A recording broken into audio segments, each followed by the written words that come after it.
வணக்கம் மக்களே. இன்றைக்கி என்ன சொல்ல வந்தேன்னா, ஒருத்தர் வந்து அவருடைய மச்சினிச்சி பொண்ணு கல்யாணத்துக்காக சில பொய்கள் சொன்னார்.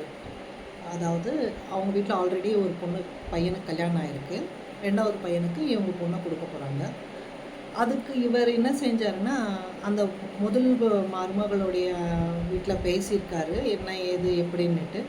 அவங்க இருந்த உண்மையாக சொல்லியிருக்காங்க.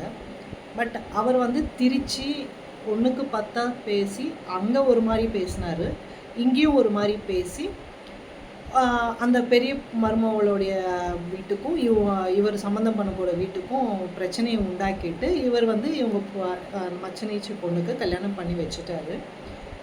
கல்யாணம் பண்ணி வச்சுட்டு அப்புறமா ஒரு மெதப்பாக பேசினார். அவர் இந்த பொண்ணுக்கிட்ட சவால் விட்டார். அதாவது பெரிய மருமகளுடைய அம்மா கிட்டெல்லாம் சவால் விடுறாரு. நீங்கள் அப்படி சொன்னீங்க இப்படி சொன்னீங்க. நான் சொன்னேன், நீங்கள் ஏதாவது ப்ரூஃப் பண்ணுங்கன்னு சொன்னால் அதுக்கு யாருமே பதில் சொல்லலை. பட் அந்த ஒரு விஷயமா வச்சு என்ன நடந்தது ஏதுன்னுட்டு அந்த பெரிய மருமகளுடைய புருஷனோ மாமியாரோ யாருமே வந்து கேட்கல. 2 பக்கமும் வச்சு கேட்கணும். 2 பக்கமும் வச்சு கேட்காம அவங்க ஒரு தீர்ப்பு சொல்லி அந்த பெரிய மருமகளை வீட்டை விட்டு துரத்தி விட்டாங்க. அப்புறம் என்ன ஆச்சுன்னா, அந்த ஆள் வந்து அவருடைய பொண்ணுக்கு கல்யாணம் பண்ணும்போது யார் வழியாவோ கேள்விப்பட்டிருக்காங்க இந்த பெரிய மருமகளுடைய அம்மா எல்லாம். ஆனால் முன்னாடியே பேசும்போதே சொல்லியிருக்காங்க, என் பொண்ணுடைய வாழ்க்கையை இந்த மாதிரி கெடுத்துட்டீங்க, ரொம்ப நல்லது இல்லை இதுன்னுட்டு அவங்க அவங்க அவங்க ஆதங்கத்தை அவங்க சொல்லியிருக்காங்க. இவர் ஊன்னுட்டு அப்படி இப்படின்னு பேசிட்டு அவர் போயிட்டு அவர் பொண்ணுக்கு கல்யாணம் பண்ணியிருக்காரு. அவருக்கு பொண்ணுக்கு கல்யாணம் பண்ணி 3 மாதம் கூட ஆகலை, அந்த பொண்ணு வாழாவட்டியாக அவங்க வீட்டுக்கு வந்துட்டார். அந்த மன உளைச்சல்லையே அவர் வந்து சில நாட்கள்லேயே அவரும் இறந்துருக்கார். இந்த மாதிரி ஒரு பொண்ணுடைய வாழ்க்கையில் இந்த மாதிரி விளையாட்டுனா நமக்கும் பெண் குழந்தை இருக்குன்னுட்டு கொஞ்சம் கூட யோசிக்க மாட்டேன்றாங்க. இப்போது யாருக்கு நஷ்டம்? அந்த பொண்ணுடைய வாழ்க்கையை கெடுத்துட்டோன்னுட்டு சந்தோஷமாக உன் பொண்ணுக்கு கல்யாணம் பண்ணி வச்சிங்க. அப்போது உங்கள் பொண்ணுடைய வாழ்க்கை என்னாச்சு? கடைசியில் உங்கள் உயிரே போச்சு இல்லை அந்த மன உளைச்சல். இதே மன உளைச்சல் தானே அந்த அம்மா அப்பாவும் இருந்திருப்பாங்க.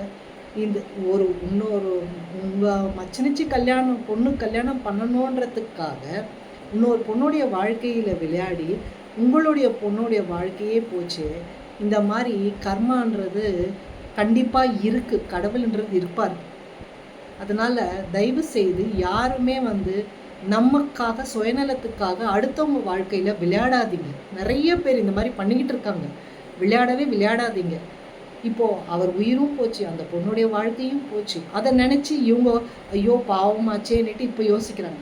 ஆனால் இப்போதைக்கும் அந்த பெரிய மருமகளுடைய புருஷனும் சரி மாமியாரும் சரி, நீங்கள் பண்ணினீங்க என்ன பண்ணணும்னுட்டு அவங்கள நிற்க வச்சு கேட்கணும்.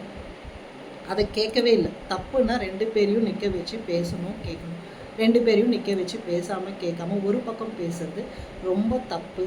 அது மட்டும் இல்லாமல் ஒரு பொண்ணுடைய வாழ்க்கையில் நம்ம போய் விளையாடுறது ரொம்ப ரொம்ப தப்பு. முடிஞ்ச அளவுக்கு சேர்த்து வைக்க பார்க்கணுமே தவிர பிரிக்க வைக்க பார்க்கக்கூடாது.